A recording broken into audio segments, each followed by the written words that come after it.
وَمِنْ آيَاتِهِ أَنْ خَلَقَ لَكُم مِّنْ أَنفُسِكُمْ أَزْوَاجًا لِتَسْكُنُوا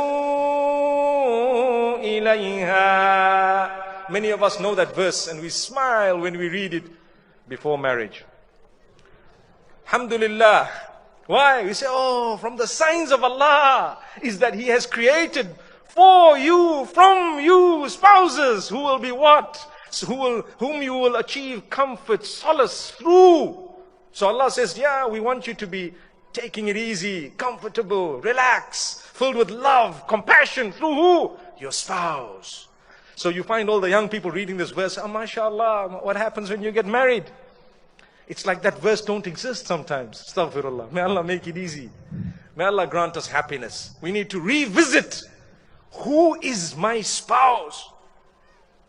A daughter of a beloved person, a member of a family, and in the case of the husband, the son of someone respectful, a person who has a family unit, a person who's placed in my responsibility, in my care, or with me to live together, perhaps to have children together by the will of Allah, and to be able to reproduce so that by the time we go, we've left a generation of wonderful people on earth who are going to be serving the rest of humanity, thereby earning the pleasure of the Almighty and worshipping the Almighty alone, teaching, training, etc. Many of us are parents before we've even become responsible within our own lives.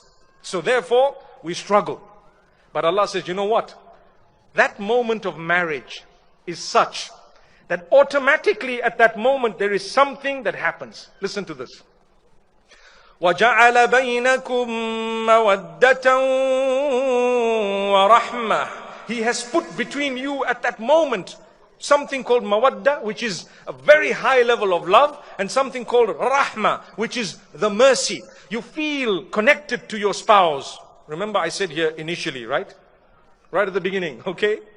It's up to you to nurture that, to grow it and make sure you don't lose it, but rather build on it such that 10 years later, 20 years later, and wallahi, there are so many of us who can say, I'm far happier, far more in love with my spouse today than I was 10 years or 20 years ago. If you can say that, mashallah, alhamdulillah, you're a responsible person who's understood the plan of Allah. Focus on what you have. If one person, if one woman, if your own family can actually say, wow, this person is the best person they could be, trust me, it's better than 100 people saying, yeah, this guy is just a womanizer. May Allah forgive us.